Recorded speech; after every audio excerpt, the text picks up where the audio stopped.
Welcome in everybody. My name is Mitch, and I'm joined by one of my best mates again. Matty T gets the call up again. How you going, brother?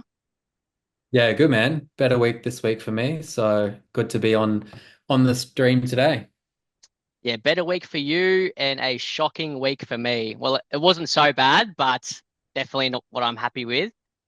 So going into the week, I actually ended up scoring 841 with Terrell May captain, which I'm actually stoked with. And when Cleary went down with that HIA, I thought I was a genius. Believe it or not, I was a little bit happy. I don't pray for injuries on everybody, but I was a little bit happy when Cleary went down because everybody's got him, so it's a bit irrelevant. Just the fact that if you captain him or not. And me, Maddie, and Jamie all captained Terrell May, which I thought we were geniuses, and that was before a certain someone exploded, which I'm sure we'll get into. So I ended up scoring 840. What about you, Maddie? 893. So I brought in the big man really late. So I changed my trades after the first night, after Thursday, because I was looking at my team and I was like, I think Haas is going to be the best captain next week now if Cleary's out. And thank God I did, because I brought in Haas and Nicholson for Barnett and Lucas. So originally I was going to hold Barnett for a couple of weeks because he was a green dot, but I'm glad I got rid of that absolute scrub and got in Haas.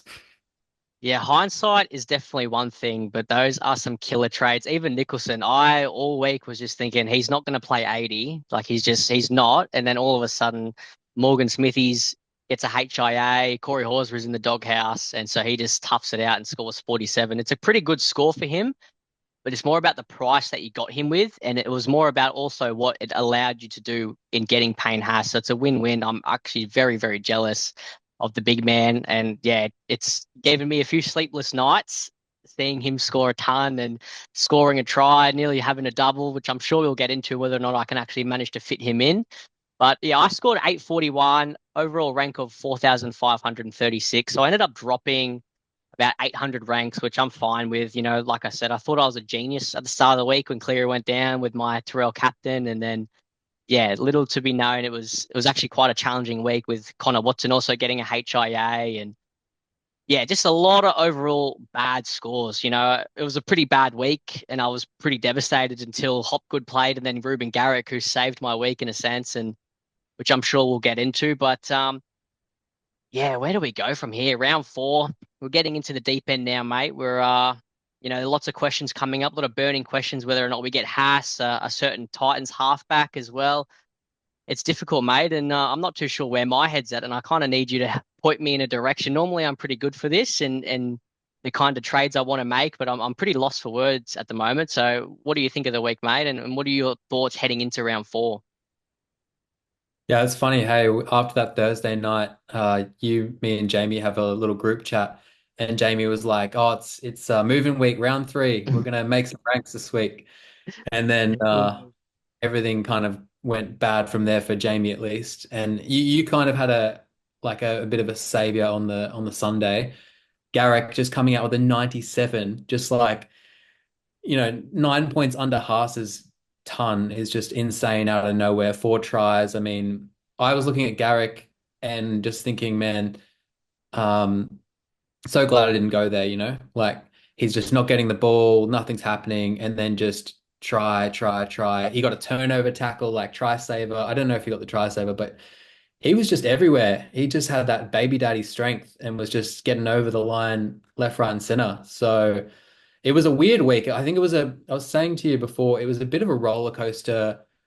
Like, it's probably the biggest roller coaster week that I can remember in quite a while. And it's probably the biggest variance that I've seen in round three in quite a while. I was looking through yet another fantasy site last night, and the delta between the lowest score of the top 1,000 to the highest score of the top 1,000 was 400 points, which is insane. Like, this is the top 1,000. They're all in there because they've had a great round one and two, and there's 400 points between the lowest guy and the best score, which is I've never seen that before, especially in round three when all the ranks are so close and everyone has usually pretty much the same team. So I thought that was pretty crazy. Yeah, it makes for interesting reading and it makes the game a lot more fun when everybody just doesn't always captain Nathan Cleary. It's usually everybody's got the same team besides two or three players and everybody's got the same captain. And when Nathan Cleary doesn't play, fantasy's a lot more fun because everybody is different. And that's where Payne Haas comes into it, scoring that mammoth, 106 or whatever. It came down to if you had him or not. If you had him at all, then you would have had a gun week. If you had him and captained him, then you were stoked and you were on. There's no better feeling than having your captain ton up. Like it's unreal. And then it was if you don't have him at all, but you captain like a Terrell, and it's like, well, that's frustrating. But hopefully May can match it.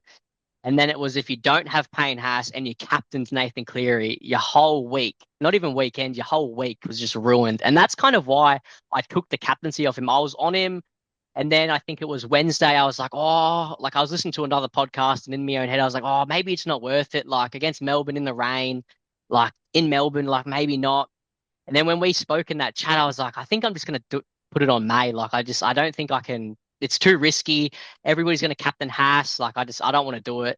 And then when he went down, I thought I was a genius. Like I actually thought it was the smartest play I've made all year. And then, yeah, like I said, someone else wanted to go and ruin that all for me. So yeah, it was a really, really strange weekend, especially with Ruben Garrick as well. Like it was a hard watch at the start. He just wasn't doing anything. I'm sick and tired of watching him run decoys. Like it's actually doing my head in. But then if he's going to come out and score four tries every time, well, maybe I'll let it slide because yeah, he definitely saved my week, and especially not owning Jaden Campbell as well. That's another person that I was death riding. I didn't really have him in my plans at all throughout the preseason just because of the round one bye and how I structured my team. But just seeing him kick for like 90% of the kick meters and seeing AJ Brimson just stink it up, like Jaden Campbell is pretty close to a must for me in my side, and he's definitely heavy in my thoughts, which I'm sure we'll get into. So you can kind of help me pave a way in which way I want to go. I'm getting one of the big dogs in. I'm just not too sure which one. So, but yeah, mate. Moving on to this week, there are a lot of burning questions and a lot of hot topics, and I'm just not too sure in which way we're actually going to go. So with that, take me into it, mate. Payne Haas, what are your thoughts? What's the move? What are we going to do? So I've been listening to a couple of the recap pods from Talking League and amateurs, and it's interesting to hear everyone's different perspective. And I think everyone in those pods that I listened to didn't actually own Haas, and pretty much all of them were saying that they were going to skip him. So I thought that was pretty interesting. I think in previous years, if Cleary had come out, say Cleary had a buy round one and we didn't take him. I think there was a year where he had an early buy round two or something. We didn't take him. And then he came out and had a big score round three or four, like one of the first rounds after he came back. I can't remember which. But he came out, had this big score, and everyone was just doing whatever they could to get him in. It was just like sell whoever to get him in. But this time, Haas has come out and he's averaging 90 over 3 games, which, 3 games is a decent sample. Yes, he scored a try, but he can score tries. He's Payne Haas. He's a big man. He's fast. Will he score an easier try than that? Well, don't know. But going straight through the line was pretty impressive. But he's averaging 90 over 3 games. And if that was any other player in any other season, I think everyone would be moving heaven and earth to get him in. So I think it's quite interesting this season that there's this, I guess, big debate. Like last week, I understand. Like last week, it was a bit like, oh, we're not really sure how many minutes he's getting. Like maybe is he running a certain way, like is he running like a back rower or, is it a coaching thing? I think last week answered a lot of our questions. He's still going to get the big minutes when he has to, when the game's on the line. He is running, kind of slightly different lines. Like I think we've had 3 game sample of this new beast offloading Payne Haas. And I think it's a bad move to fade him because it could be a season defining move if he becomes the best captain by far. If he doesn't, there is May and there is obviously Cleary to come back. So if May is going to average 10 points below Haas, then it's not the end of the world. But if Haas is going to average, like he's not going to average 90, but let's say he averages 80 and May ends up averaging 65. That's a lot of points every week that your captain is getting on top of the other player. And look, he might not, 80 might be like an overestimate, but you would think May might drop back as well. He might drop back into the 60s. He might not. He might keep going. So I think whether May is going to be a captaincy option or not kind of determines how important Haas is, in my opinion. Yeah, it's definitely very interesting. And I think talking out loud for me personally as well really helps and will help me make my decision. And it's funny you say that too, because last week I was a bit the same. Now, I'm a diehard Broncos fan. For everybody watching, like I'm probably arguably one of the biggest Broncos fans you probably know, if you know. So watching Haas as a Broncos fan who knows everything I do about the club, it was a big thing for me last week, the minutes. He played, 49 into like 55 or whatever that number was. And it was okay. He's in this new role, sort of. It's the offloads, it's that attacking prowess that he has. I knew Payne Haas was going to average 60, whatever that number was, 60 to 63 heading into round one. But what I didn't know was he was going to be throwing 5, 6 offloads per game. He's not never done that before. He has one game sample sizes where he explodes, but it's this new Payne Haas where I kind of agree with you where it's like if this was Cleary going berserk, everybody would be moving heaven and earth to get him, and I agree. And because it's Payne Haas, he's been in the game for a while. He's a forward. People aren't having that same thought pattern, and neither am I. But it's the offloads. It's every time he runs, he is turning his back or he's throwing an offload at the back with one hand. And it's so junk points. And Payne Haas is playing the exact same way he's always played. And watching him play 70 minutes on Friday night was for people who own him probably were loving it because they're like, okay, we know it's not a minutes thing. He's going to play 50 minutes, but if we need him to play 70, he will. It's just the fact that every single time he runs the ball, he's offloading it. And he's never done that. Like he has offloads in his game, like a lot of these forwards do, like Isaiah Yo and that, but he has intent to offload. It's like Corey Horsburgh, where he runs to the line. He doesn't care what he's doing. He wants to offload the ball. So it's hard to watch as a non-owner. And I think that's the example that people are setting. Like, yes, he's very, very expensive right now, but he's still the 60 to 65 average Payne Haas. But now he's just offloading it. So if he's getting an extra 16 to 20 points per game with an offload, like, is that sustainable? Probably not, but we're seeing him do it. It's not like he's scoring tries or like, getting these extra attacking stats. All he's doing is throwing offloads. That's what's getting him to this 940 score. That's why he scored 106. Yes, he scored a try, but Payne Haas has scored a try in a few games and he scores 70 or 80. It's the fact that he's throwing the ball so willy-nilly, and that's why he's getting this high average. So I think if you asked me last week, did I think it was sustainable? I would have said no. But now I don't see why it's not. Like he's not doing anything out of the ordinary that any other player can't do. It's that he has a goal, and his goal is to offload as many times as he can and create that second phase play, sorry, and that is fantasy gold. So yeah, it's very. I was probably on the fence, and I haven't had to play around too much if I was to go Payne Haas or Jaden Campbell, and I'm not too sure which way I will do. It's just paying so much for Payne Haas. Like it's not great, and I wish I started with him over Yo. This is the first year I haven't started with Payne Haas, and it's definitely a mistake that in my season review, I know we're only in round 3 or 4, but in my season review, when I review what went right, what went wrong, that's going to be the big one for me. Why didn't I pick Payne Haas? Why did I go Isaiah Yo? But I think he's someone pretty important to get, and I think I'm going to try to get him in. I have an avenue with Cleary, and I'm sure we'll touch on that as well. But yeah, it's either Payne Haas or Jaden Campbell, and I think me talking out loud just kind of helps with the fact that I think the answer is Payne Haas. But yeah, what do you think, mate?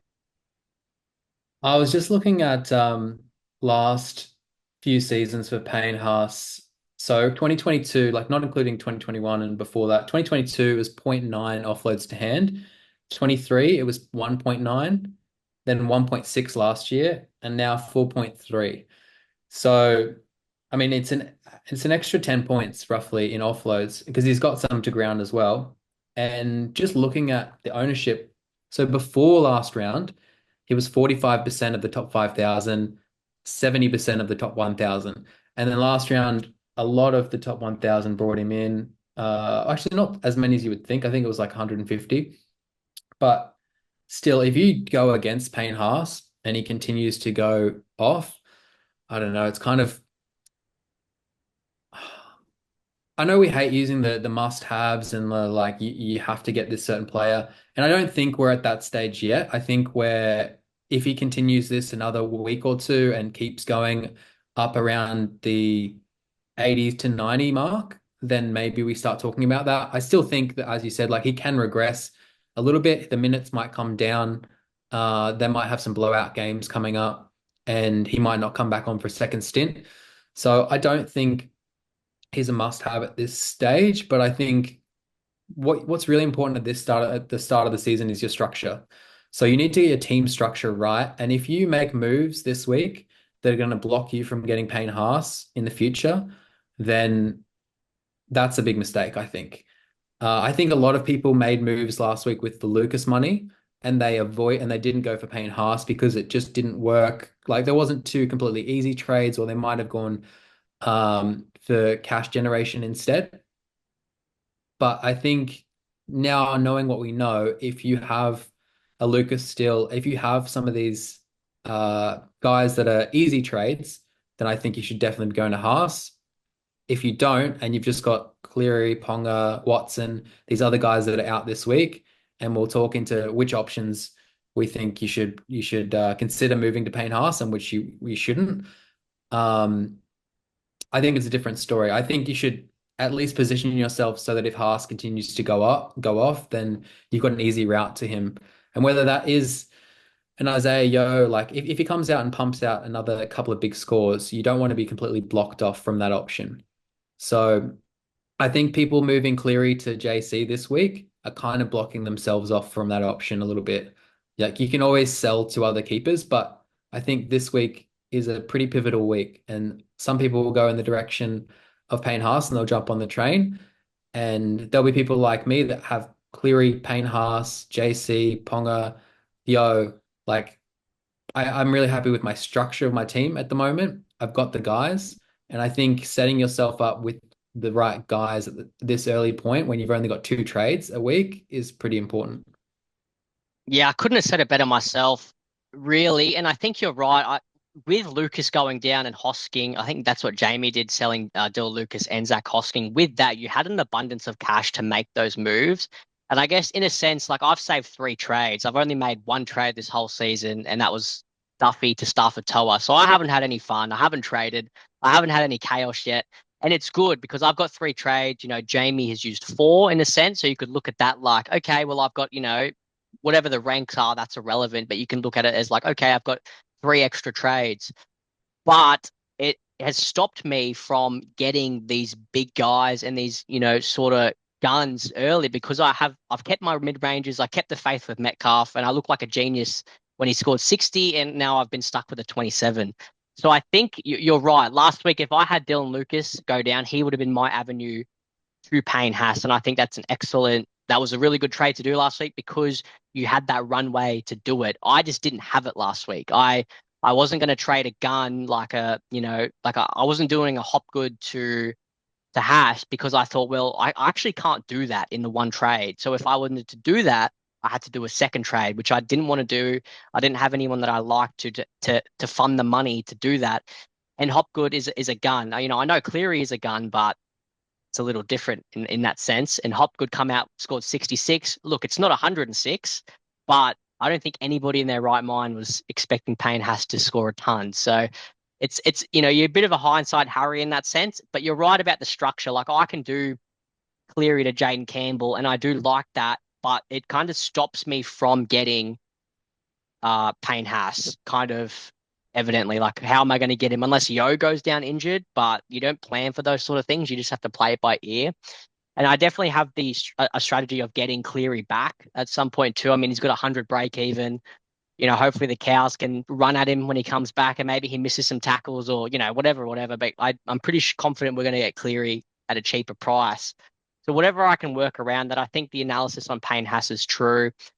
And it's just so hard to watch as well. Like just watching him offload. It's like Corey Horsburgh. I don't own a horse. And when he got sin binned, I was so stoked. Like, no offense to horse owners, I was loving it.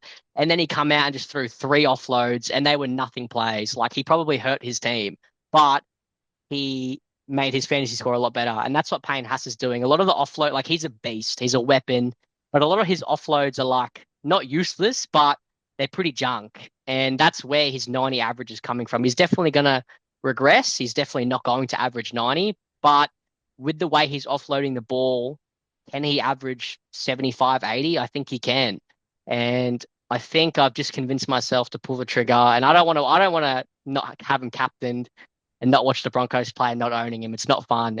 I've never been so deflated after a Broncos victory. Like I said earlier, guys, I'm the number one Broncos fan ever. I get a lot of hate living on the Central Coast for supporting them and watching them. It's I love when we win. I love when we win well. But not owning Payne Haas, and when we won the game, I still went to bed sad. So I'm gonna have to fix that mistake. I think just accept the fact that he's made 120K or whatever that number is. Get him in my side while I've got the chance to have him captain this week and make some money moves. I've only got about 53K in the bank. Obviously, this fancy number up here is irrelevant. Ignore that. And I'm sure many of your teams have that as well. So I think initial early plans is to force the two trades, go with Luke Metcalf to a cheapie. Early days, I'm thinking Katoga if he keeps that back row spot. It's not pretty, but that'll free up enough cash to do something there. Maybe it's a Iongi or something. Someone's got to go to facilitate that trade because I've only got 50K in the bank. But yeah, I'm not sure. I could still go Jaden Campbell, and I still want Jaden Campbell. I think he's still going to average 60 points. He's going to be the highest scoring wing fullback, but I can't have them all. And not owning Payne Haas is horrible. My rank's not moving. I'm going backwards not owning him, so I'm going to have to fix that mistake and jump on this week. I think you approve, Matty? Do I get the Matty T approval?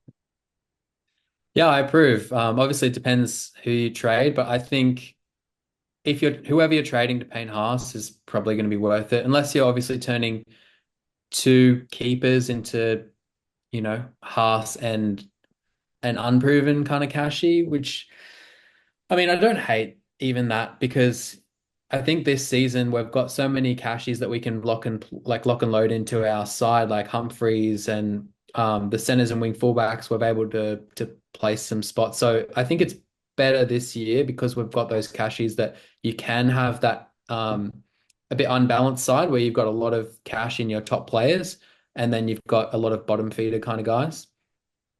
Yeah, I couldn't agree more. And normally I don't love trading. I don't normally trade keepers to keepers because, like I said, we held Hopgood for the first 2 weeks and he comes out and scores a 66. Ponga was the best player arguably the best player in the field for the first two games this year, and he comes out and can barely score 30 against the Titans. So I think early days, my thought process is trading Cleary, and I think that's a pretty good segue into do we trade Cleary or not? That's going to be a very, very hot topic throughout this upcoming week. And I think the answer changes depending on who you have in your team already.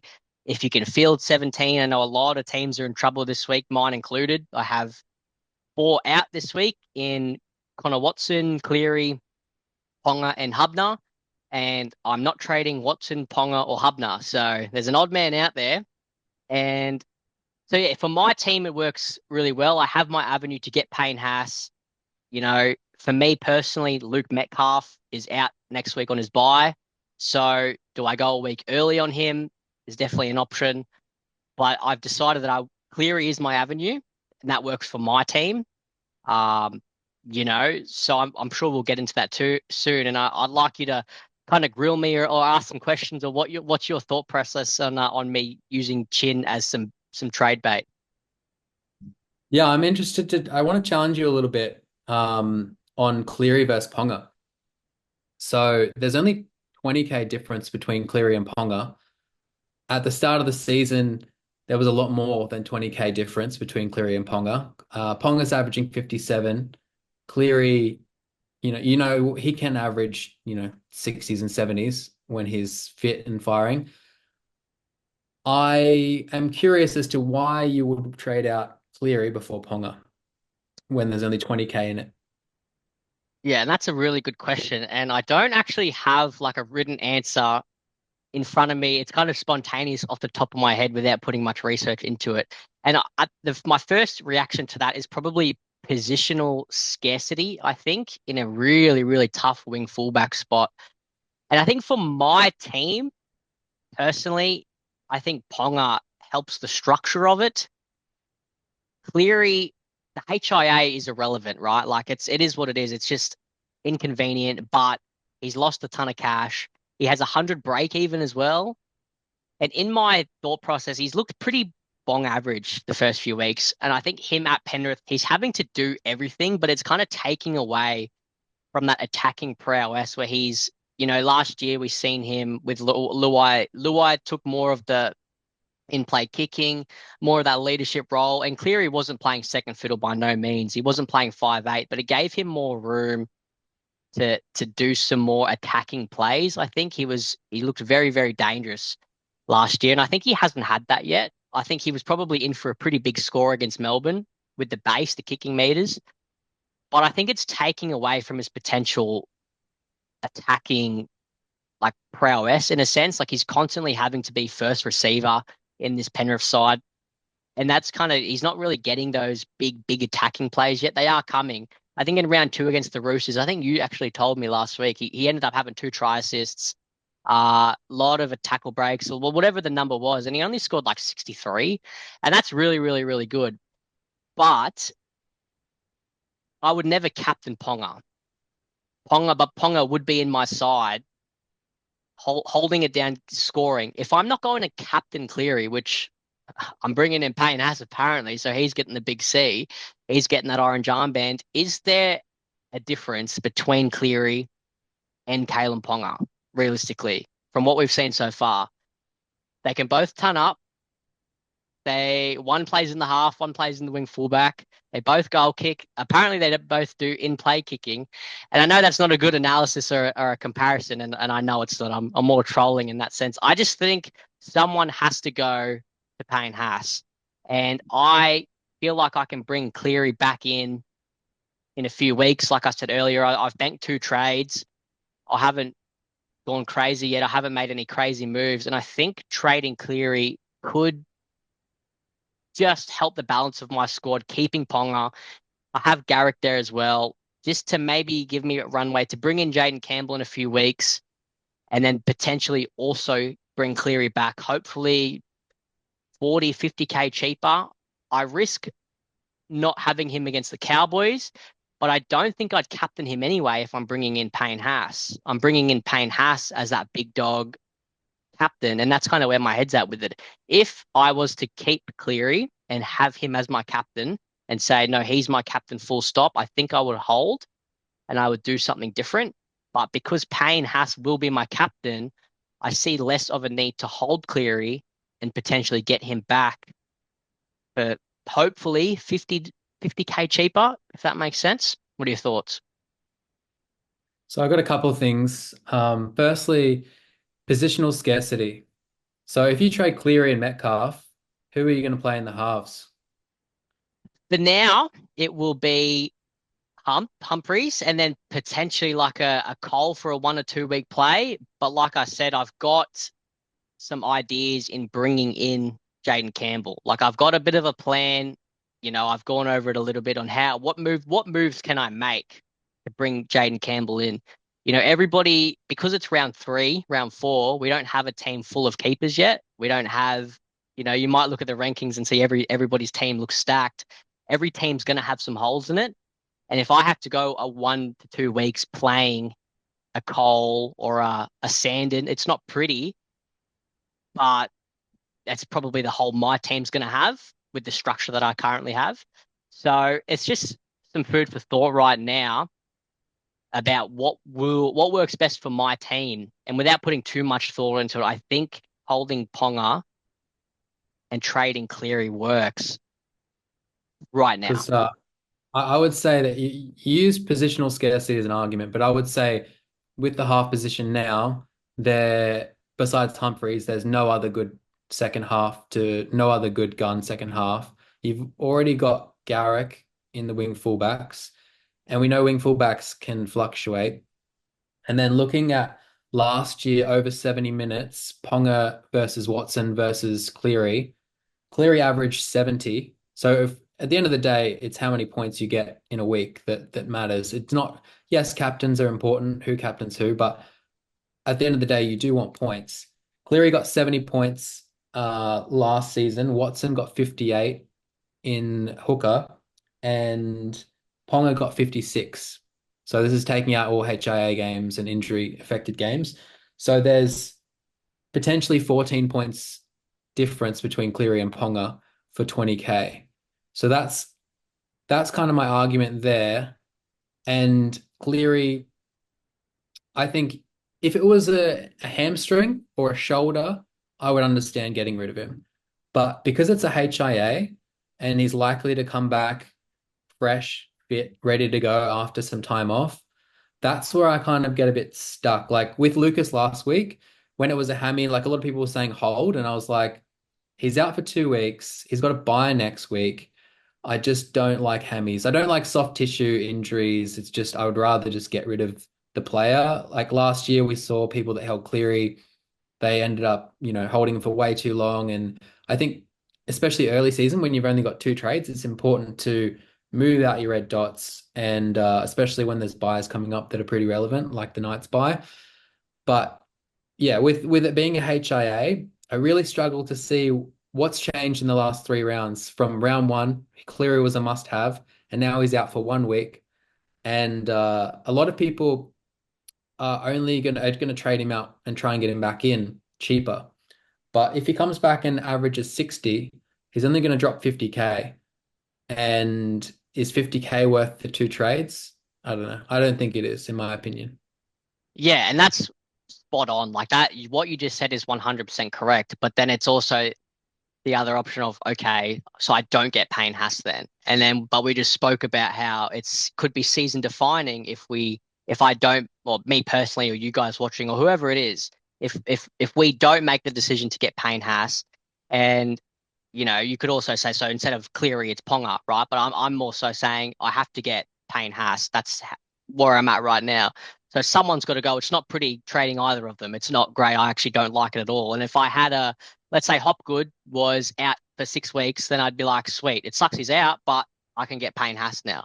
But I don't have that. So I'm in this, I'm stuck between, if I'm stuck in a position where it's like someone has to unfortunately go. I see Cleary. He hasn't been playing great the first few weeks. He's about to explode. He's about to unleash a 100. He's about to turn up. And that's the position I've put myself in because I don't have Payne Haas yet. If I started with Haas instead of Yo, then I would 100% hold Cleary or Ponga. It's just because I don't have him, I have to pay the premium for him, and I have to unfortunately use trade bait to get him there. So that's a mistake I made by not initially starting with him. If he's going to be so season defining, and if he's going to be a must have that you will fall behind if you don't, then unfortunately I'm in a lose lose because someone's got to go. Like it's got to be someone. So that's the decision I find myself in. It's not an easy one, and it's not one I'm happy with. I'm happy I've banked 3 trades, and so I can launch and do something silly, whatever it might be. It's probably going to be the wrong choice, but that's why you're here. So there's a lot of chat around Cleary trading to Haas, but I think there's not enough consideration for Watson and Ponga. They're all they're all out this week, and Watson is the same situation as Cleary. They've both got HIAs. Watson actually defends in the middle. So if anyone's going to get a reoccurrence of a HIA, it's more likely to be Watson than Cleary. I know that Watson is a gun in his position, and there's not really another gun that's kind of putting their hand up. At least Ponga, you've got other options. So I do understand people not wanting to sell Watson, but he's made you some cash. Cleary's lost you some cash. And who's going to make the most points between now and the end of the season? I think that's the most important part is you've got Pete Mamazoulis who can sub in for hooker. I have Riley Smith, so I've got the backup, but I'm sure our backup hooker will appear at some point. So it's just something to think about. I know that yeah, a lot of people are just talking about Cleary to Haas, but I think there's Watson and Ponga are two that I would trade before trading Cleary. What are your thoughts? Yeah, it's not something that I've put a lot of thought into, to be honest. Like, even since lockout, like, I haven't really thought about it too much. I think I've convinced myself that Payne Haas is the answer. So, unfortunately, like I said before, someone has to go. And I haven't really thought about Ponga or Watson at all. Like, I've just been pretty zoned in on it being Cleary. But I am willing to be persuaded. Like, I don't have any, I'm not going to die on the hill that I it has to be Cleary. And I think Watson is definitely an interesting shout as well. It's really put me in a tough position having to get Haas by this way. And yeah, I'm not really too fussed about the HIA. You bring up a good point about how you bring up a really, really good point because it is just a HIA. It's not a hammy. It's not a shoulder. So it's just for this 1 week. And I think with Connor Watson as well, he will be a sell come their buy in round 10 or 11 or whatever, because at this point he's probably playing Origin, and any Roosters Origin players are a sell come that buy round. And yeah, it's tough to know. And it's something that I will think about as well. And you've really, really raised a good point. So I'm not going to die on that hill. Someone has to go to Payne Haas. Maybe it's something that I do just take the cash gains, keep Cleary. I don't have to worry about kind of getting Cleary again later. I'm not having to worry about bringing him in. Whereas with Watson, I can just, say thank you, see you later. Hooker's a bit of a tough position at the moment, and it's been a bit of a wasteland the last few years, and he's been killing it. But I've got Peter Mamazoulis there as that cover. He would be my only hooker in that sense, but he's scoring really, really well. They don't have a buy for a little while, the South, so it gives me enough time to get a plan B, and I do get Haas, and I get to keep Cleary. So it's definitely interesting. I probably do have enough cash.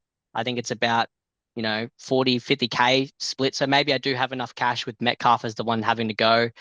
So it's definitely food for thought.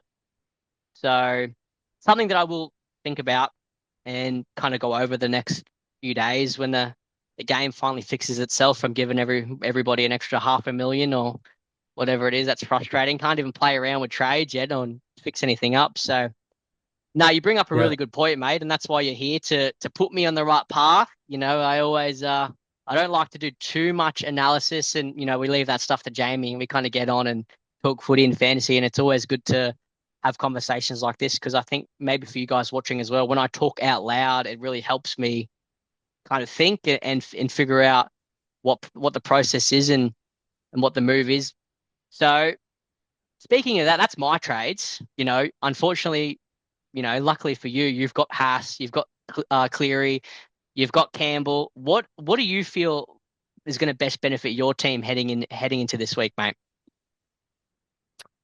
Look, I think for me this week, if there's no carnage at TLT, I'll probably look to save a trade and just move Duffy on to whoever's looking like the best cheapie of the week. Right now, it's Katoga is probably up there. I watched him play the game. It was mixed. I think by halftime, I was a little bit like, I think this guy is a bit of a dud. But he came back on and after his HIA and he looked all right. I if he's playing edge, if he's starting edge and playing like 70 plus minutes and you can play him at center for 280K, I just think that's a bit of a gift. He's got a 5 break even. I think he's probably the guy I'm looking at right now, but I think obviously TLT will change things. So be interesting to see what that crops up because I think some people are saying Rob Toya might lose his spot to Billy Smith.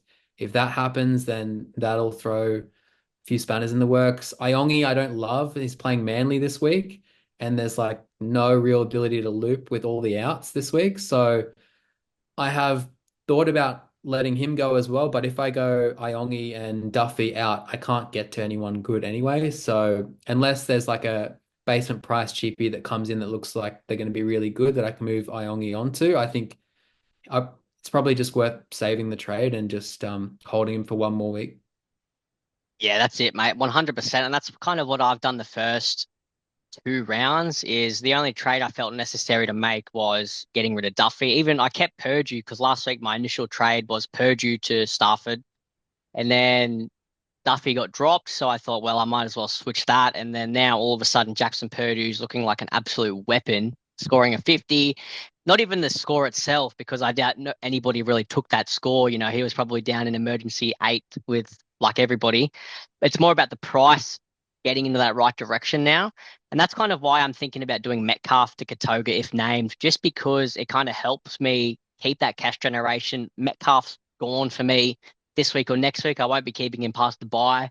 So it's whether or not I can help facilitate getting in Haas and whatever it is. And I'm just excited to trade. To be honest, it's been like oh, it's 7, 8 months since I've done two trades, even longer. So I'm excited. It's like a drug. I'm excited. So um, now that that's all out of the way, mate, I know you had some burning questions, and I think you had a couple of segues you want to dive into, which will help me and probably you and all the listeners as well on a different thought process and potential moves and things coming up into round four.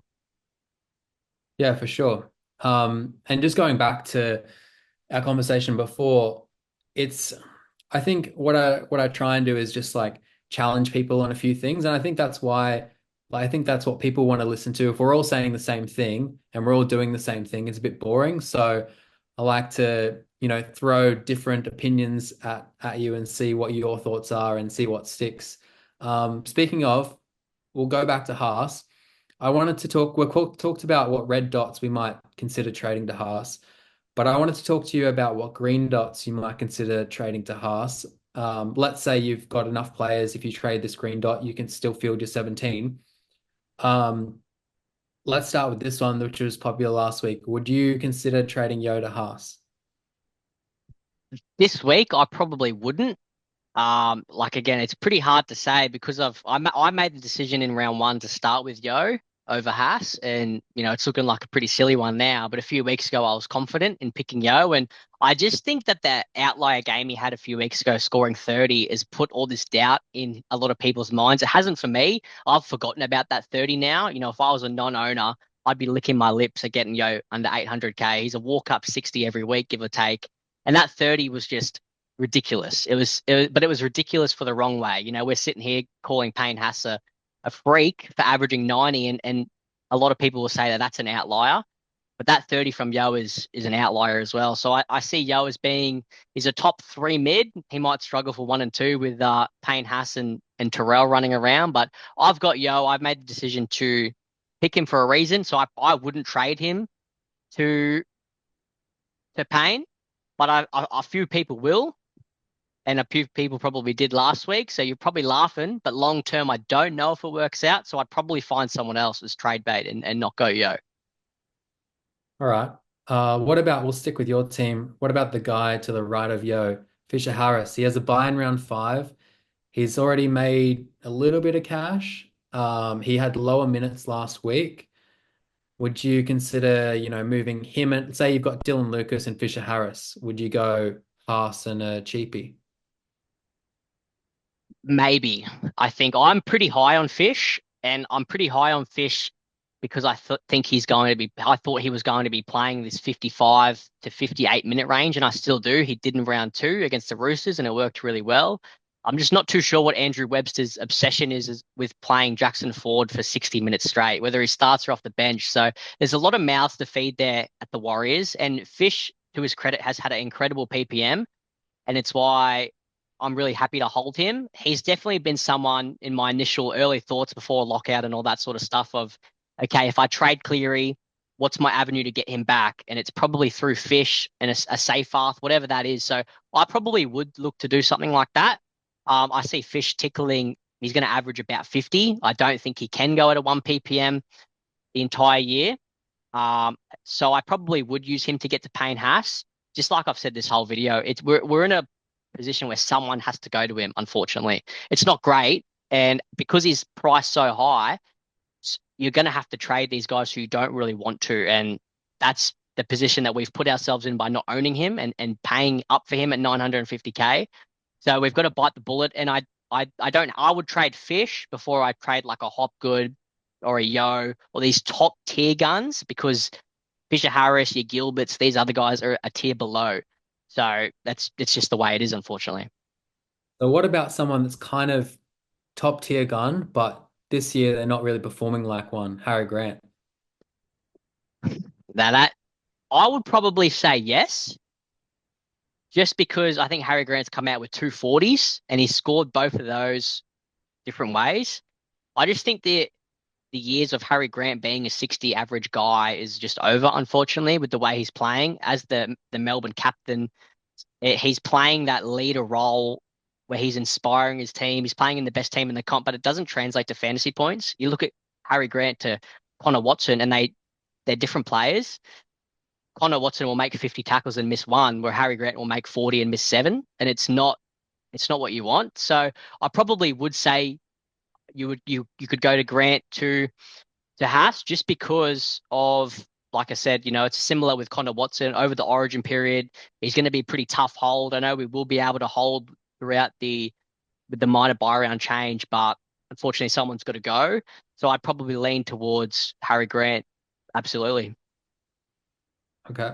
I wrote down another few, but I think I know your answer. If you trade Grant, you'd obviously trade Barnett, Kaloamatangi, Olakau'atu. Fafita, I guess, is if people started with Fafita and they're still holding, would you trade him? Because he's getting cheap and let's say he's named on the bench again. Would you trade him versus if he's starting? Yeah, if he was starting back row, I probably would say no, just because we know what he's capable of over if he's getting those big minutes. Like we look at Mitch Barnett, who had a killer season last year, and he was playing massive minutes with AFB. He hasn't notoriously been that guy before. And then Kaloamatangi, like similar last year, had that run at lock where he was killing it. Olakau'atu's a bit up and down. He's going to get you some big scores. He's going to get you 80s and 70s, and he's going to get you 20s and 30s, and it averages out to that high 40s. Maybe he'll tickle 50, 51. But Fafita, if he's playing 80 minutes, has been that guy before. He is one of the few people, and it does get tossed around quite a lot, that can average 60. This person can do it. Fafita can do it. So I think if you already own him, the 1.8% of people do. I would probably hold if he starts, but if he's on the bench, you've probably made a mistake, and it's okay to not be stubborn enough to just go, okay, I've made a mistake. I'm just going to let it ride.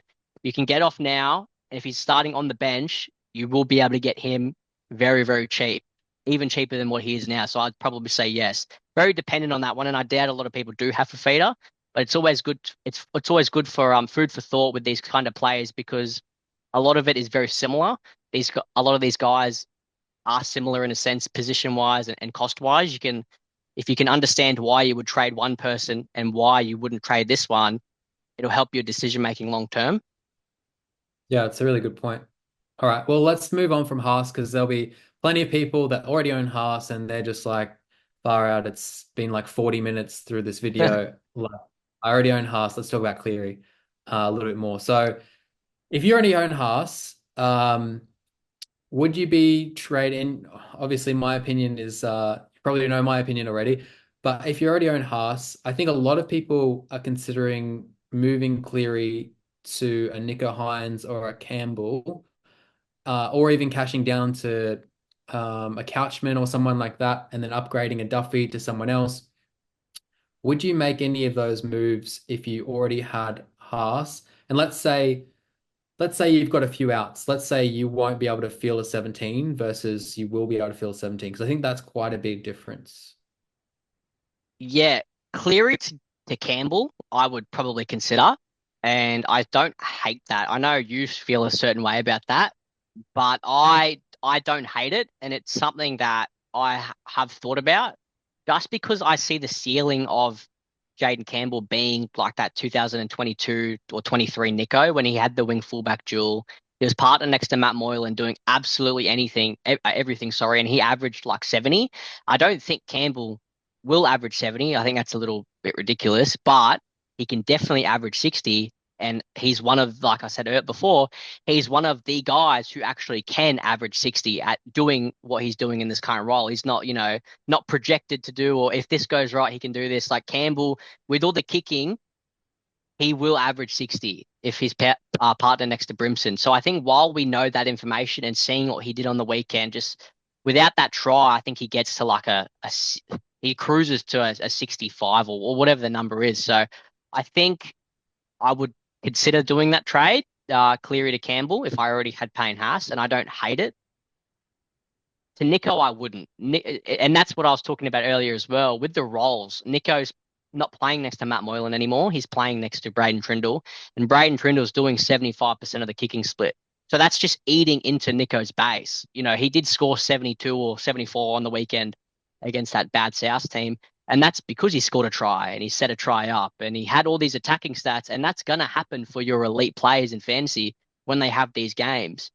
But we saw in round one that Nico didn't have that type of game and he scored 40. Now, considering he didn't have the goals, of course, you take that into consideration. But who's to say that won't happen again? He's not playing next to Matt Moylan. He's playing next to Braden Trindle, who isn't an elite half, but he's a good halfback. He's probably a better halfback than him. So why can't Braden Trindle take the goal kicking again? If Nico's got a bad quad or whatever the niggle he has, why can't Trindle do it again? So I would say no, just because the roles are different. You see Jaden Campbell, he has that pathway to get to 850K, and I think he will do it. And that's why I would be enticed to make that trade if I already had Haas. Unfortunately, I don't have anybody. What am I doing? So, but no, that's just how I feel. I know you feel a bit different. Yeah, I was going to say, do you not think it's potentially sideways? Like, let's say Cleary always was going to have a bye in round four. Because essentially a HIA is just like a bye. Like he's not got a recurring injury that's gonna linger. So if he always had a bye in round four, I don't think anyone would consider trading him out. And that's, I guess, the logic that I want to, I guess, dissect is, are we just trading him out because he's got the little cross next to his name and he's got the injury cross and we're just like, okay, we need to trade him out. And do we have like PTSD from the last couple of years of Cleary being injured and it taking longer and like, oh, last year I didn't trade him out and I should have. So this time he's getting injured early, so I'm going to trade him out. Because I think there might be some of that there. I don't doubt that JC is a good option. Like he didn't leave my team for most of the preseason. Like once he was in my team, he stayed there just because of the positional scarcity and the how he can essentially be the Nico Hines of this year, playing halfback and doing all the kicking and kicking goals and doing everything in a team and then playing in wing fullback. Like that was a gift, and that's kind of why I didn't really waver from picking him at all. So, but yeah, so I guess I'm saying is if Cleary had a buy, you probably wouldn't consider it. So why are you considering it now? Because he's got a HIA. Yeah, no, and that's a really, really good point. I think people see he's injured and then they see the 100 break even and they get a bit scared. A lot of people in podcasts and people who play fantasy seriously talk about cash generation and how vital it is. And I don't disagree. I think it really, really is in these early parts. And if you want your team value to be up at 15 million come around 20, you've got to get that cash rolling. And I think people are seeing, and I can see an avenue to a degree where, Cleary struggled. He he's out this week. Campbell looks like he's on fire. Effortlessly scored 80 on the weekend. Did have a try, but he's in a Gold Coast team who's going to attack. They're going to score But lots of what about points. round two though? After round two, a lot of people were saying, "Oh, Campbell, like he limped his way to a 40," and no one was that keen on him. Like obviously, Mm, Jimmy went and picked him up, but it wasn't the cool thing to do. Like I think in the top 1,000 last, I think it was like only 4% of the top 1,000 brought in Campbell last week. So it was very against the grain, I guess, to go for Campbell. So what's changed? Yeah, I guess I'm trying to unpick like start of the season, Cleary versus Campbell, you would never make that trade. And we've seen mm, Campbell twice, we've seen Cleary twice, essentially. So really, in my mind, not much has changed. And yes, Jaden Campbell was always a good option. Cleary was always a good option, but I still consider it sideways to move Cleary to Campbell. mm. Yeah, that's a really, really good point. And for those who are tempted to make that decision, then that's something that you have to consider as well. I think if you have max traded already, if you use the four trades, you're using another two more, I think maybe it's not a good idea. But I think if you're in a position like me where you haven't traded, really at all. You've got a few extra, you save some extra trades in the early rounds and you're looking to push. You've had a really tough week. It's not a great feeling having a bad week. If you scored 750 points, it's not great. You have a few players out. You want Campbell, you like the way he looks. I think it's fine. You're always going to have a bit of backlash in trades when you're making potential sideways trades, but I don't hate it. And that's the good thing with this is me personally, I would do it and Matty Thompson wouldn't. So that's where you get really good analysis and you get two perspectives where maybe we're not right, maybe we're not wrong. We both think differently, but it's food for thought. And that's what makes, fantasy players play. And I really, that's why Matty's here, to help me be constructive and hopefully I can give a bit of feedback back for him as well, even though he just ends up grilling me. But that's why he's on here and that's why he's one of my best mates when it comes to fantasy. So no, I like that discussion, mate. It's really good, and I hope it does help you guys as well because we don't really have a script when we talk and we make videos. We jump on, we ask each other how we're going, and then we just talk. And so this is pretty real. This is pretty straight up, upfront, and honest. We don't really think about our answers too much. We don't know what we're going to talk about. But this is just how it happens, and that's why a lot of my answers, I'm like, oh, I'm not too sure because I haven't thought about it, and it's really good to make these decisions as you come. You can listen to different podcasts and Jamie's content and then maybe even our opinions, and you can think we're all wrong, and chances are we probably are. And then you can make your final decision. That's why I don't really base a lot of my decisions around other people or anything like that. So with that, Maddie, did you have any other questions or what did you want to bring up otherwise? Yeah, so all that chat about unstructured content, I've got some structured content to come up. So like we did last time, I want to talk through some options and do a bit of a ranking through a few similar priced options, and then just a couple of who would you trade or who would you rather kind of questions. So All right. to pick your brain on this one. All right. So but let's say you've got Haas, you've got Cleary, and you've got JC, or you might not be looking to get him, but you want to get in an edge this week. You want to get in a gun edge. 1 to 4, can you rank these? Hopgood, Fermor, Angus, and Preston. Ooh, I like that. Now I own Hopgood, and he's the only person in that list that I own. And what I saw from Hopgood on the weekend was brilliant. That's why I started with him, just to get those. He had really good base stats. He threw a few reckless offloads in the second half, which don't really help his team, but help his fantasy scores, and that's what I like. I really like Preston as well. I know a few of the boys in our group chat. Shout out to Max, big Preston guy. He was filthy about Jacob Preston just not getting any ball, and he still scored 59, I believe, on the weekend, which is unreal. He doesn't get past the ball, and he's killing it. I'd probably go Hopgood, Preston, Burmore for center coverage, and then Angus. Just with Angus, you're going to have to sell him come round, the origin period, whether or not you want to sell him before their buy in round 10 or whatever the round is. But Angus will be a sell. He's going to make origin again. So Burmore, you can lock and load the Dylan Lucas effect. You can plug him in at center and just be happy with it. You're probably paying overs for him at 708K. He's not going to average what he's priced at. He's going to average a little bit. He's going to average a little bit lower potentially. Like I don't know if he's going to average 51. I can see him as like maybe a high 40s guy potentially, but you're paying for what you're getting. Really good center. So that's how I'd go Hopgood, Preston, Burmore, Angus. Yeah, okay. And so you think you definitely have to trade Angus out, because there's all the chat this year about you can hold your origin guns through the buys. Are you just doing that for your top tier guns like your Haas and Cleary and the like of those guys? Yeah, so it is definitely a change where you can keep your origin guys, but with the Roosters specifically as well, I'm not too sure on exactly what buys they play and whatnot, but I know their origin guys do miss. I think it's every minor, major. They miss a lot of games. They miss like 6 games or something with their buys being on. However it works, I'm not too sure.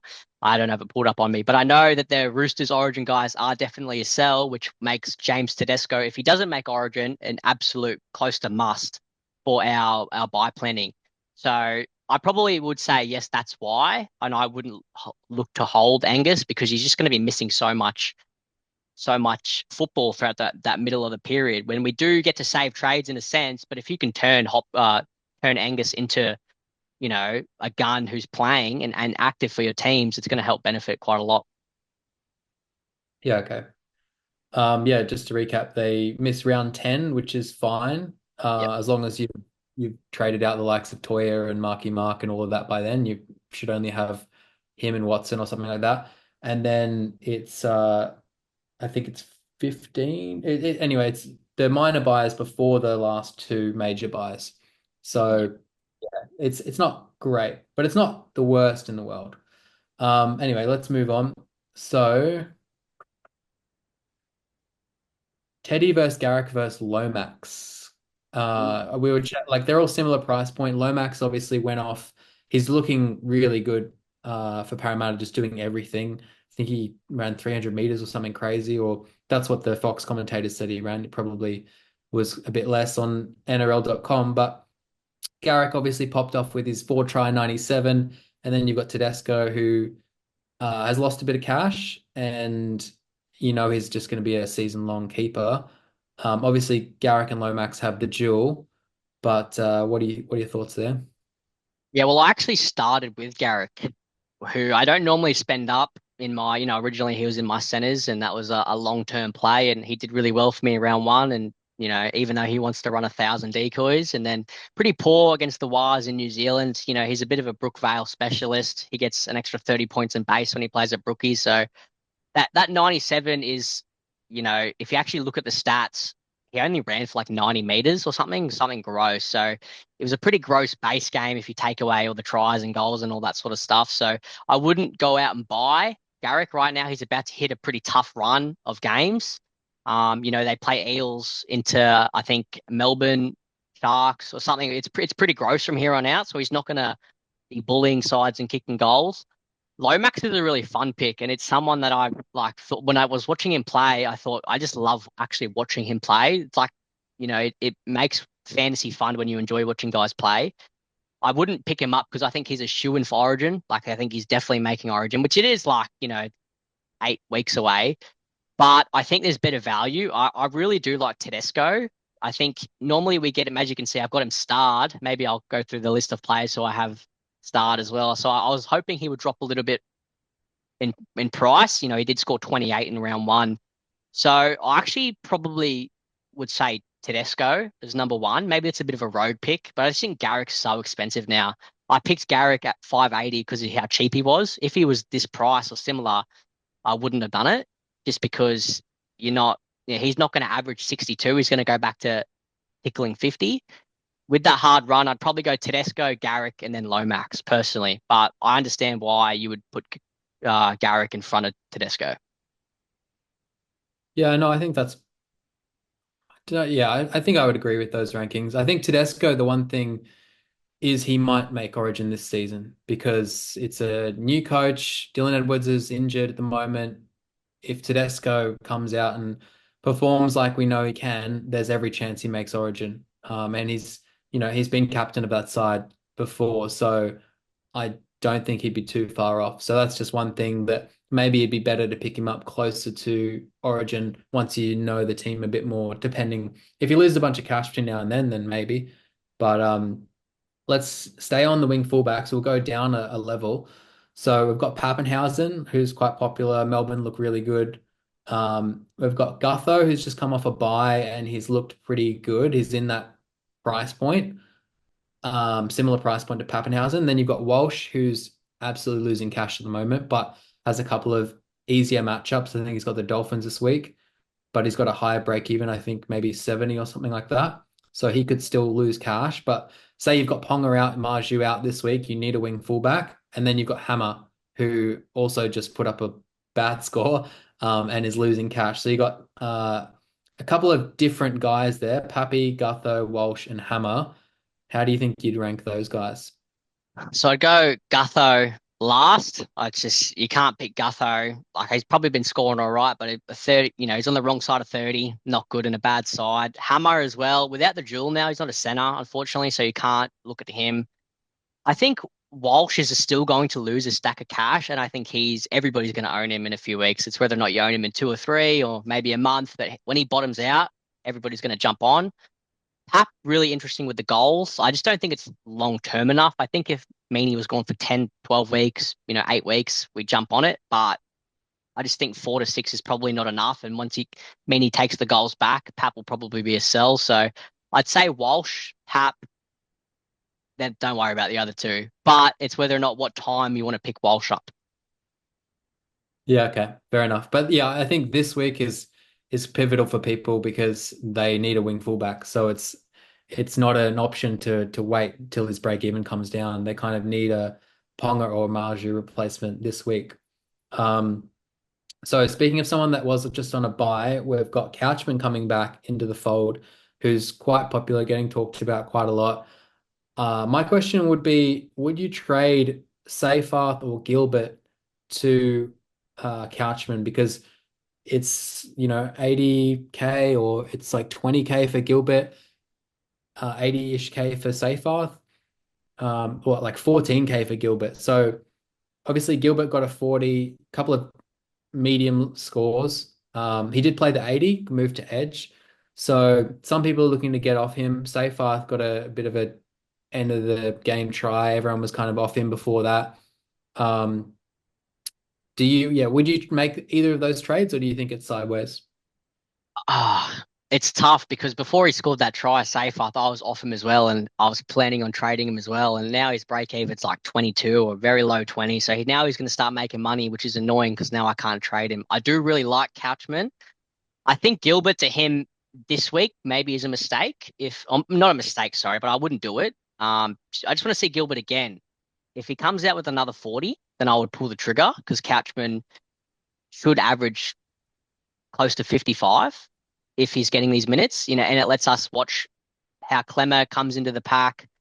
I do like Couchman, and he's a target of mine. There's some things I can do with moving around where I can go Cleary to Campbell and then Metcalf to Couchman, and that's definitely tempting. But yeah, so I'll have a play around with it. I like Couchman. I think he's a fantastic target. Safe up to him. I just him scoring that try and getting his break even moving. Seyfarth is going to average like I haven't seen enough from him. Without that try, he's probably 40, which is just he's going to hover around that price. But now with that 56 in his rolling average, he's going to make a little bit of money. So if he was your only way, or Gilbert was your only way to get Couchman, I would be fine with it, just because it's something that I would probably also look at. But yeah, maybe wait a week on Gilbert just to see if he can go back to some round one form. Yeah, okay. I was just looking, Couchman has the same break even as Seyfarth. So yeah, if you are making the move this week, you'll lose out on a bit of cash making from Seyfarth, but you'll get that back from Couchman, Yeah. most likely. But what about if he's named on the bench? Are you concerned about that at all? I think if he's named like TLT tomorrow or today when you watch this video 4 o'clock and he's on the bench, maybe. But if he goes back on the hour team list change, if he goes back to the bench, I probably would say no, just because he did that round two. Uh, and then when he came on the field, he played the rest out. So I'd probably, yeah. I mean, it's up to you guys if you want to make that change on Couchman. You have to go into it thinking it may be a little sideways with this round, or it might work out long term. Seyfarth, I like it. Gilbert, I probably would say no. Yeah, I'm cool with that. So I've got a few more, and then we'll finish with a bit of a blind rankings. So we'll blind rank the 10 cheapies right at the end. So before we get to that, Luai and Brimson, these guys are, and Jack Bird, I'll throw him in there. This is not a ranking. This is just do you think it's time to pull the plug? And depending on how many red dots you have, would you trade the three of them out, and which one would you keep if not? Yeah, I probably would. Again, it's a pretty hard week to do it. We're all struggling to field 17. So I would probably lean yes if you can afford it.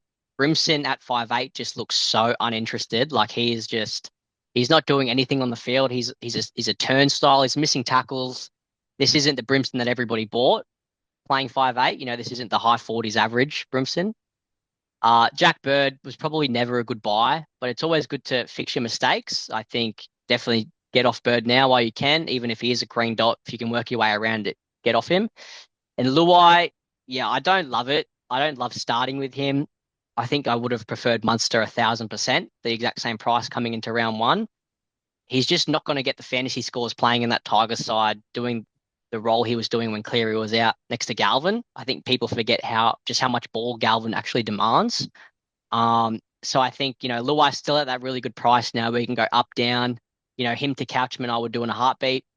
And that's just me personally. If you see a vision for Luai to average high 40s again, then you can hold. But again, I understand it's a pretty challenging week. So, maybe if it's a different week, you can, but I would probably lean to yes. Yeah, okay. I think Luai is easy trade bait to like a Payne Haas or a Yeah, JC or something absolutely. like that.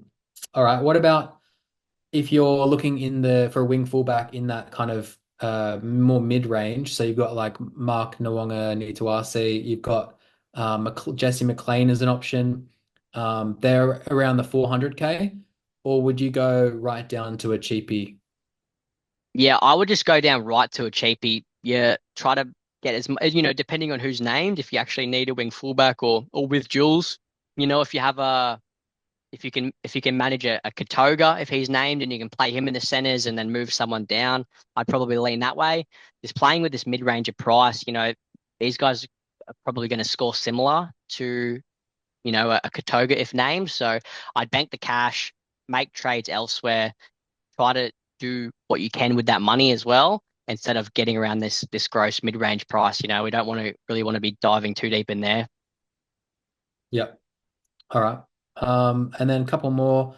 So Bailey Hayward, is it too late to jump on him? 345K? Yeah, I think he did score. I think he scored like a mid 50s or something. So I'd probably say it is. I think Burton won't be, it was only a low grade MCL, so it's not like Burton's out for 6 weeks. I think he'll be They just back. said round seven, apparently. That just came Yes. out. So it's probably not enough time, and he scored 50, but he's doing nothing on the like Toby Sexton just kicked for the most amount of kick meters in the NRL ever. So it's probably not a good sign for Hayward that he's not going to be doing much and that he's not going to be versing a pretty horrible Parramatta side the entire time. So All right, so one more before we get into the blind rankings. Iongi, what are your thoughts? Do you think we touched on it a bit earlier, but is he a sell up against Manly this week? Is a green dot? What are your thoughts? yeah, he's a green dot. He's definitely someone you can target to trade out. I just don't think he's going to be making the money that we hoped for. He's a little bit like Purdue from last week for my team especially. He just needs that one big score. But with Parramatta being so bad, they play Manly, I think at Brookie as well. So he's not going to score anything. So I think in a challenging week with all of our Knights players and wing fullback tragedies as well, if you have to hold and play him, like I get it, I'm probably going to be in the same boat. But I think he also is some pretty good trade bait as well if you want to go down and then free up some cash to do something else. But I think, yeah, a lot of people are going to have to hold him and play him this week with Ponga, Best, Dylan Lucas, and all that sort of stuff. So I don't hate if you can trade him out. I think it's fine. I think it's really good. And we're just happy holding Tamale and Toya, low score, but that's what happens when you have outside backs.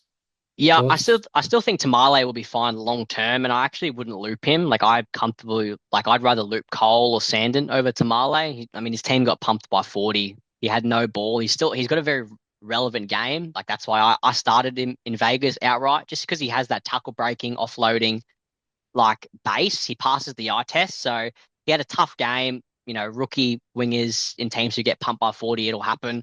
Stafford Toller, I really like playing him as well. Actually, like with that combination with Taruva that he's developing, like really nicely as well. Like I can see him. That's 2 games now. He's gotten 2 or 3 try assists just from being on that last pass. And Dream Buller on that sweep doesn't love the cutout ball. They go through the hands, which lets Stafford Toller get those cheap try assists. So yeah, comfortably playing him and Rob Toya. I'm rocking the cheap back line, especially this week with no Ponga. So yeah, it's a viable strategy, and yeah, just especially with these really cheap guys, just keep playing them, keep banking that cash. They're gonna make a lot of money, so it's what we play fantasy for.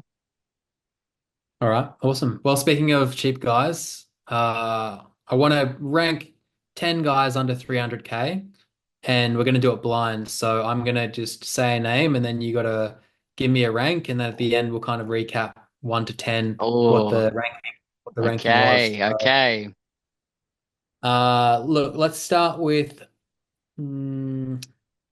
with Jack Cole. What are your Oh, thoughts? If you don't have Jack okay. Cole. I thought this was going to be players that I don't own, but I was like, well, that's a lot of options. Okay, Jack Cole this week should play 5'8", not with Nathan Cleary. Should be next to Brad Schneider. I quite like, but under 300, I'd probably say I don't know who else is under 300 right now. So this is just off the dome. So if I get any super bad, don't roast me in the comments. If you stayed to the very end, I'd probably go third, three. Third. All right, next one up. Kai O'Donnell, the man, the Oh, myth. oh, I don't know who else is in here, so I'd probably go. Oh, can I say 10? No, there's probably going to be some worse ones. So I'm going to go. I'll go 9. Right. All right. All right, let's go back to Caltoga. What are your thoughts? I think I know them, but I think yeah, heading into this, if he's named, this is obviously coming out before TLT. If he's named back row, I like him this week. I'd say 1. If he's named, if not, then that's irrelevant and he's not on the list. But if starting, I'm going to say number 1. yep. Okay. We're pretty much assuming all these guys are starting besides two, and you'll know who they are. Look, we'll start with one of them. Uh, Paddy, Owen Paddy. Did you see his game the other week? I He's cooking. I did. Okay. Yeah, that's one thing about me is I watch every football game and I watch it all very, very well. So I did. He killed it. He's just not going to get the minutes, unfortunately. I don't really feel comfortable putting him at 10, but he's not great. So just if Tom Starling was to go down, then it's a completely different story. But I'd probably have to put him. He's probably a little bit better than Kyle O'Donnell. So I'd go 7. Did I have O'Donnell at 8 or 9? Donald's at 9. Okay, I'd go 8. Hey. Okay. Yeah, it'd be interesting to see if they keep the minute split with Starling or if they go back to the 10 to 15 minutes for him. If he stays in that, if he increases his minutes slowly, then he could be a potential slow burn pick. But yeah, we'll I leave just him for think now. because Tom Starling was smashed in that first half, like I wouldn't take too much into that. Like Starling played lesser minutes because I think he made 39 tackles or something at half time or whatever the number was. He made like a ridiculous amount of tackles, so he was getting hammered. So I think they made that switch early. I think it would probably rotate to back to norm or some normality with Starling playing a lot more minutes. Like Manly was smashing him, so Ricky probably pulled him off a bit early. So I think that's why. But if it was to go into this, Paddy playing more minutes as it goes on, then he's definitely an option at that cheaper price. Yeah, if it wasn't Ricky Stewart, I wouldn't even suggest it. But because it's Ricky Stewart, you never know. You He have doesn't to. seem to like Starling. Brayley's coming there next season. So yeah, anyway. Let's add another hooker to the list. Riley Smith, Parramatta Eels hooker, got less minutes this week, but still pulled up 25, which you'll take. Made cash. Before, yeah, before uh Brendan Hands got whatever happened to him if he got booted and for Joey Lussick, I probably would have had him a lot higher and he was someone for me as a cash down target. But with Lussick, he's going to demand more minutes, whether or not you think it's correct or not, it's obviously not. But Lussick is a bit of a dud. But because it's Lussick, he's not going to be playing the 55 minutes that he was with Brendan Hands, so he probably has to go lower. But I do like him a lot more than Paddy and O'Donnell and that sort of thing. So I'd probably put him at 5 just because I don't know who else is coming. Cool. All right. So we've got half the list done. So just to recap, we've got Kaltoga at 1, Cole at 3, Smith at 5, Paddy 8, and O'Donnell at 9. Okay, not bad. Yeah. So Sam Rani, the Eels center, who's about 280K, lowish break even. What are your thoughts? Where do you put him? I really like him if he keeps a spot. He was someone I was looking at on the weekend, just gone. But just I think Bailey Simonson was in cup, or he's pretty close off coming off that knee. If Samrani was preferred, then he would probably be number two because he has a very fantasy relevant game as well. Very active, likes to tackle break. He's a big body, and he's defending. He's playing. I think he's attacking on the wing or defending in the centers. He's doing a switcheroony with Zach Lomax, which is really really good for his game. So just if I was to know he was playing and starting, and had the spot, I would put him at number two. Okay, number two. So right now you got him above Cole. Yeah, Um, yeah. Maybe I'll switch that, but I just thought people are people buying Cole? Probably not. Probably not. Although I was looking through a few teams. I did see some no San and Smith teams and a couple of no Cole teams recently. I was like, I thought that was quite interesting. Everyone has different picks that they've gone with. But speaking of a pick that a lot of people have, Purdue, where do you rank him? He finally got his 50. So he's still under 300K. He's got a low break even. Um, what do you think? Yeah, he's definitely better than Kai O'Donnell, but for this list, I probably have to put him at 10. I like there are cash grabs, but I don't think this is the correct one. He got pretty lucky in that game against my Broncos where I think in the first few minutes he made a line break just because there was no one there.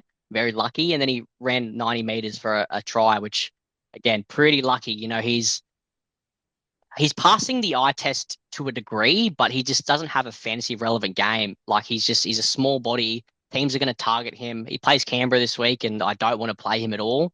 So I think if you've got him, you're happy with the 50.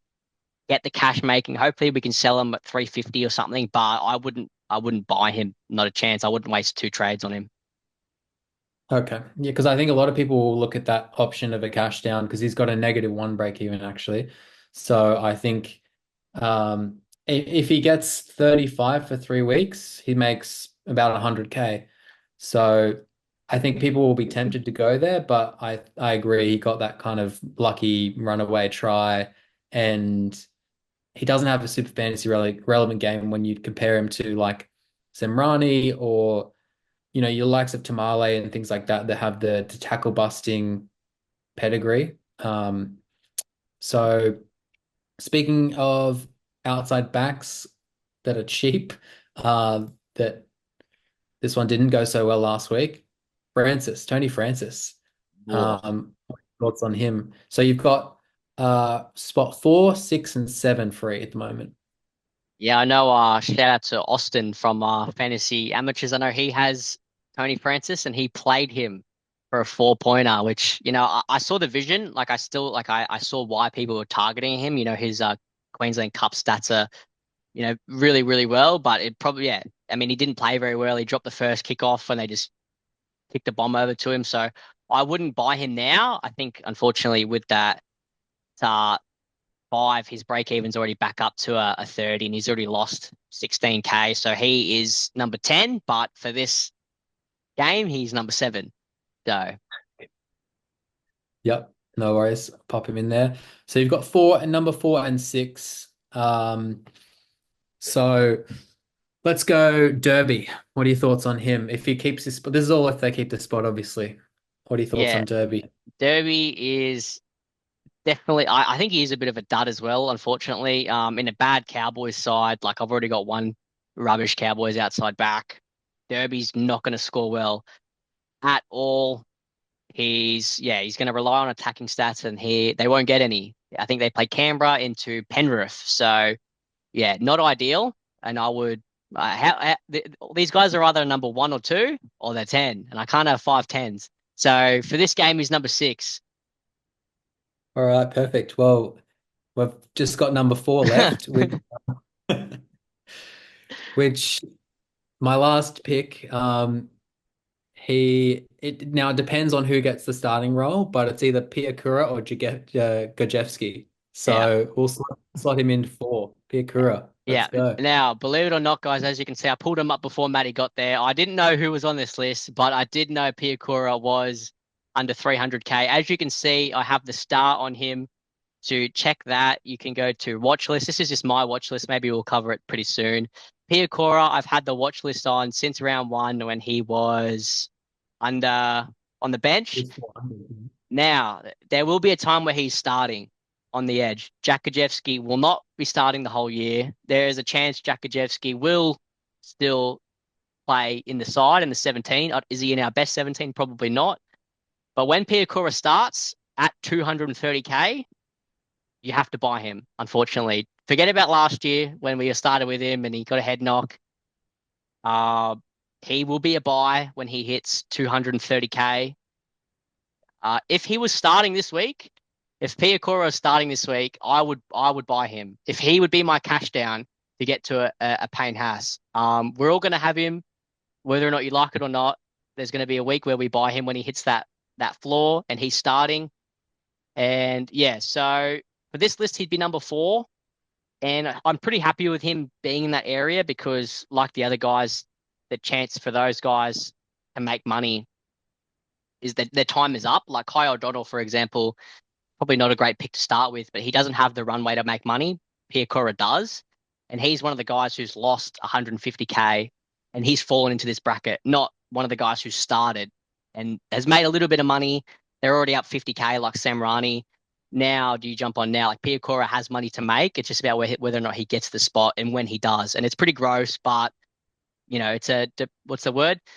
Depreciating asset from I don't know if you call him an asset, but no, no, I you definitely can't. But yeah, so this is currently my list as well, which maybe we could talk about after. But that's the rankings. So should we try yeah, to? I'll recap and then you can tell me which order you would place it in if you could see it all the right way around. So currently you've got Kautoga, or it could be Katonga, but I'll stay with Kautoga. Then Semrani, then Cole, then Piakura in 4, Riley Smith in 5, Derby in 6, Francis 7, Paddy 8, O'Donnell 9, and Purdue 10. So what would you change around in that list? It's actually not bad, to be fair.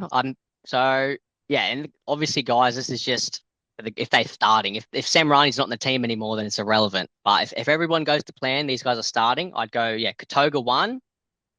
Piakura is a bit different because we know he's not going to be starting. It's just a bit, just for the game. I'd go Katoga, Samrani, Cole. Are you buying him now? I probably wouldn't. Well, let's I say pro Piakura is starting. Let's say Piakura Oh, is if starting. Piakura is starting, I would go Katoga. Then I'd go Piakura. I'd go Piakura number 2. I'd buy if he was starting. I'd buy him. I'd go Samrani.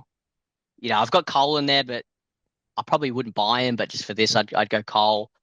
I'd go Riley Smith, Owen Paddy.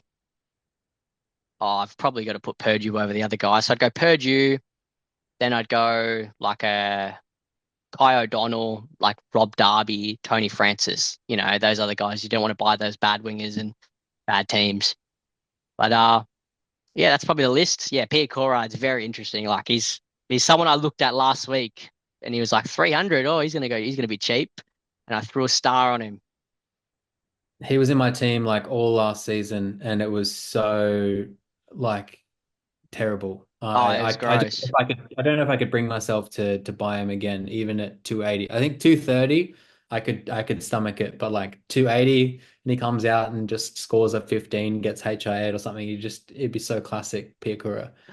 Yeah, 100%. Yeah, it's not pretty, but even all these guys like Corey Waddell, like he's gonna fall into that 230K, and if there's an injury to Ben Travojevic, then it's the freest pickup ever, and that's what you look at in these guys. It's not all pretty. Like I've got Jaden Sullivan here. If he ends up at 5'8" or halfback, then he's a must-have at that cheap price. So it's not they're not sexy picks, but they're not supposed to be. They're just guys who are on the decline. Maybe they've had a HIA, a bad score. Like a Connolly Lemuelu, he scored 10 points. So I'm not buying him, but I've just got a star on him. He's at 470K. We know what he is. Even guys like your Cowboys players, Nanai and Dearden. Nanai's averaging 14 points over the first, he's only played 2 games. But you're telling me if Nanai doesn't have a 3 in front of his price, like, of course we're going to buy him. That's just the way fantasy is. And that's why you're buying low, you're selling high. And unfortunately, I've made the mistake of buying Payne Haas super, super, super high. But No, I think that'll do us. I think we've been here for a while now. I better get back to my girlfriend and my family. They've probably missed me, and I imagine yours have too. So yeah, massive shout out to you guys if you've actually stayed to the end. I don't know how long this will be, but probably longer than our last one. But I had lots of fun, and yeah, just a heads up too, guys. Too, I'll have to touch base with Jamie on this one. But I'm actually going on a holiday in 2 weeks or so. So I'm off to Japan with my partner. So I can't wait for that. So I won't be featuring on the video for 2 weeks. Maybe Matt will take my place and host it himself. Probably do a better job than I will. I'm still getting the hang of this. So see what happens there. And yeah, just remember if you have any questions or comments, just throw them in the comment section down below, and I'll jump on my personal account and answer. And I'm sure Maddie will too. This is the only video where I usually go on and interact with you guys because I like to leave that stuff to Jamie and Nikki on his Q&A. They're doing a killer job, although I know Jamie does love answering questions, so keep powering him with those. But Maddie, any last comments, bro? No, man, it's going to be a big week. I think whichever decision that you end up going down, whether you get Haas, whether you get Cleary, don't stress too much about the result. Just think about the thought process that went into the decision. As you can see with last week, that we just got lucky not captaining Cleary. Like, yes, there was a case to not captain Cleary against the Storm, but at the end of the day, like HIAs happen, and we just got very lucky that Cleary could have came out and put 100 up if he stayed on the whole game. So just yeah, focus on your decision making process and not so much about the outcome. Yeah, great point. I think that's a really good place to leave it, you know. Yeah, massive shout out to you guys for watching and good luck this week. Make the right trades and yeah, good luck. Thanks, fellas.